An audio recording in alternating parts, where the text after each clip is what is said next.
Ladies and gentlemen, we got him.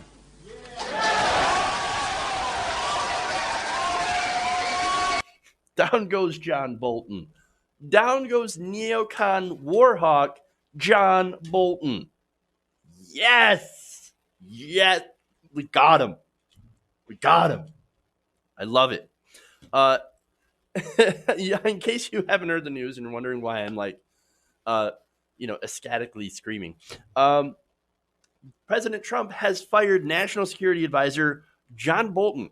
In fact, in a tweet earlier today, Trump made this announcement, quote, "I informed John Bolton last night that his services are no longer needed at the White House." Oh, okay. Yeah, that sounds, actually, it's fairly cordial for someone like Trump.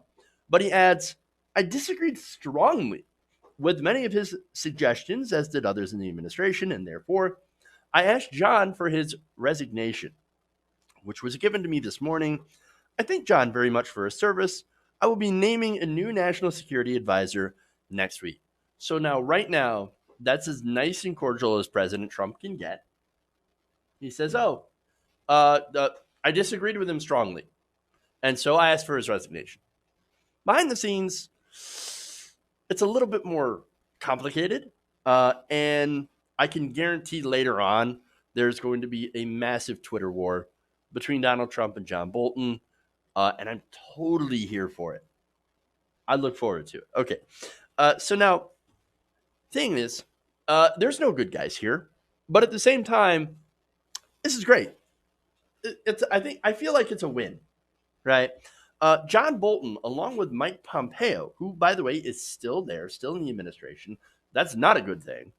They're the biggest neocon warhawks that the Trump administration or any administration has seen. So you got one down, one to go. Now, let me get into what the disagreements were. So there's a lot, including some of the recent invitation to Camp David to Taliban leaders that Trump had basically sprung on people. And that's really near 9/11, by the way, the anniversary of 9/11.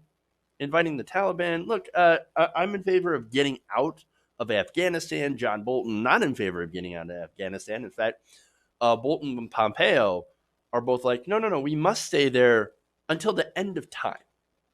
Well, I disagree with that position, but at the same time, it seems like a little bit of a slap in the face to invite. And yes, he did invite the leaders of the Taliban to Camp David, to the United States for discussions, and then said, "Oh, never mind.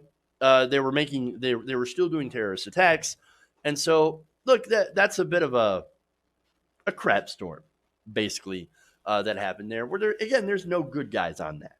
Okay, so that's one thing. There's other things. According to the New York Times, they cite that Trump was too eager to engage in diplomacy with Iran and North Korea. Oh my God, I can't believe it. Diplomacy. What? How terrible. How terrible. No. Let me read you the quote here from the Times. "His departure comes as Mr. Trump is pursuing diplomatic openings with two of the United States' most intractable enemies. Efforts that have troubled hardliners in his administration. Like Mr. Bolton, you view North Korea and Iran as profoundly untrustworthy." Now, look, you could say that there is validity in that statement. Yes, there is some trustworthiness issues, especially when it comes to North Korea. And with Donald Trump.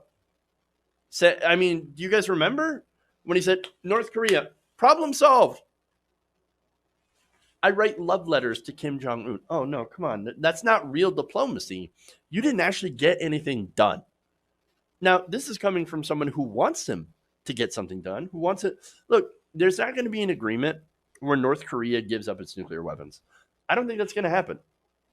That's the reality. I wish everyone would denuclearize. The world needs less nuclear weapons. But at the same time, you got to look at what's realistic at this point, right? And it makes all the sense in the world for a country like North Korea to keep its nuclear weapons. Why? Because if they don't, then America is going to decide that North Korea needs freedom. I would rather North Korea get freedom on its own without U.S. involvement, because that tends to go very, very poorly for the country we're supposedly liberating. So there's that, right? So, okay, North Korea, right? And Iran as well. Now, on Iran, this is a little bit more interesting. Now, Iran, we actually did have a deal with. President Obama made the Iran deal, made them basically, this allowed Iran, and it was such a good deal that they allowed Iran to basically give away their entire nuclear energy program. They don't have a nuclear energy. They don't have a weapons program, and so their nuclear energy program basically was also essentially eliminated. Why? Because they gave away pretty much their entire stockpile of uranium. So they did that in return for less sanctions. That's a good deal. In fact, it's such a good deal that most of the rest of the world still adheres to that deal, except for the United States. Donald Trump said, oh, Obama did something? No, rip it up. Rip up the Iran deal. Now, President Trump is saying, ooh, you know what? Looks like I'm open to negotiations with Tehran after all. In fact, here, Mr. Trump in recent days has expressed willingness to meet with President Hassan Rouhani of Iran under the right circumstances. And no more detail is given on that, right? And even to extend short-term financing to Tehran, although the offer has so far been rebuffed. And look, do I blame them for that? Not necessarily. Who would trust the United States to honor any of our agreements at this point with Donald Trump? But still, it's much better than the war, which is what Bolton has pushed for. He has pushed for attacks against Iran. That is something that, to his credit, Trump has disagreed with.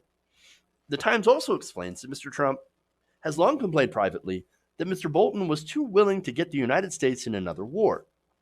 In fact, behind the scenes, Trump joked that Mr. Bolton's penchant for confrontation, quote, if it was up to John, we'd be in 4 wars right now.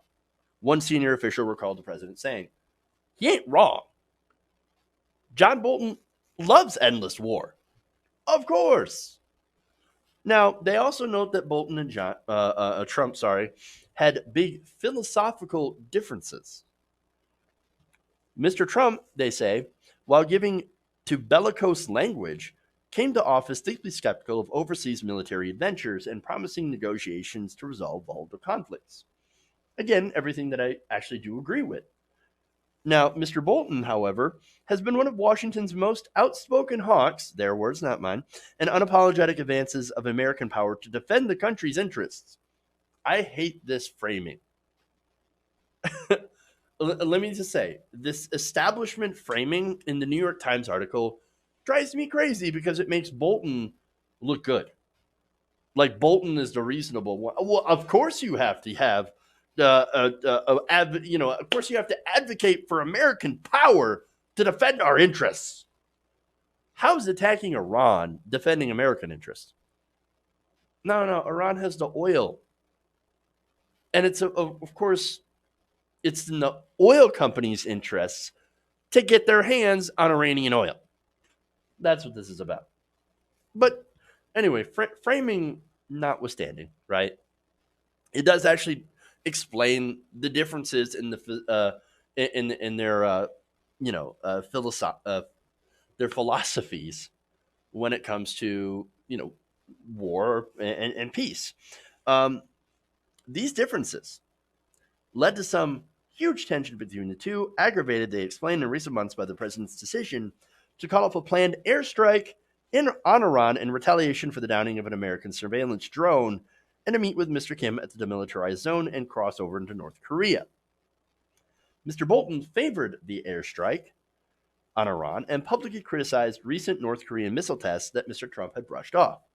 So, in not doing the airstrikes in Iran, calling it off at the last minute, President Trump basically avoided going to war with Iran, which was absolutely the right thing to do.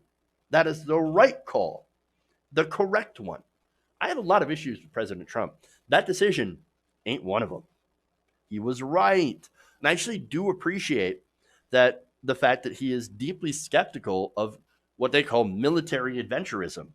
And also, I appreciate that he has his instincts of not going to war, and that those instincts of not going to war with Iran were absolutely right. That said, he still has Mike Pompeo. He is still surrounded by neocons and establishment warhawks that love conflict. Again, Pompeo hasn't been fired yet. I hope he's next. That said, right, this is kind of a win. And believe me, wins like this kind of scares. So I'm taking it. I'm just going to take it as a win. Now, that said, I am not saying Donald Trump is a force for good when it comes to foreign policy. No, he's an idiot. He's a moron.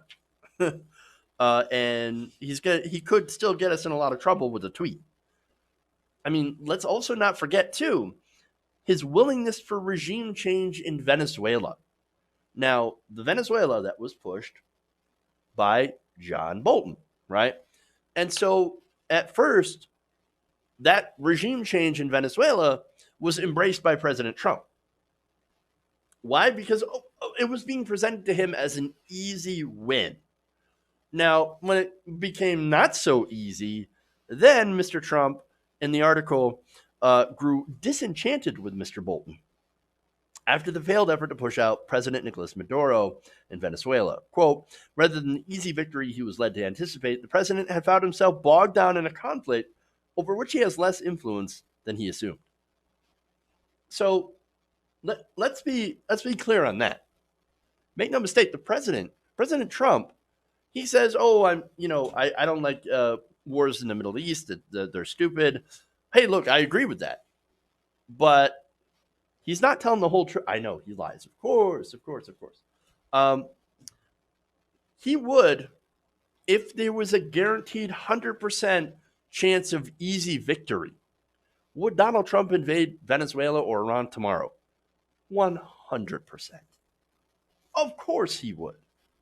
But that's because he won't do anything that's difficult. But when it comes to something that's super easy, guaranteed victory, etc., and this is the stuff that Pompeo and Bolton would continue to whisper into his ear. And if he saw it for himself and made that decision, watch out. Good thing is, it's proven rather difficult to make that case. Not only that, but of course, Trump has this desire to make deals, right? Now, that desire at least kind of keeps the door open on peace, even if Donald Trump himself is too inept to deliver, which I think is the case. So at the end of the day, I am very cautiously optimistic. Obviously, it matters who replaces John Bolton and the direction our foreign policy is going. But already, some of the responses from the establishment are, especially from the right wing, are saying that generally Trump's going to go a little bit softer on foreign policy. And they frame that as a bad thing, by the way, which I think it's a great thing, because at least we might not have to worry about going to war in the lead up to 2020. Now, one more thing. And here's a little bit more drama, right? So now Trump says, and I don't know who to believe here, the serial liar or the serial war hawk, who is horribly embarrassed today. Trump says, "Oh, I fired Bolton. I asked for his resignation." Essentially, he fired him, shit-canned him, and all that stuff. But Bolton is saying, actually, no, I tendered the resignation myself. In fact, Robert Costa said this on Twitter. Ambassador Bolton to me just now, "I'll have my say in due course, but I have given you the facts of the resignation. My sole concern is the U.S. national security." He is also texting Fox News hosts to say, "I resigned. Let's be clear, I resigned." Drama. Total drama.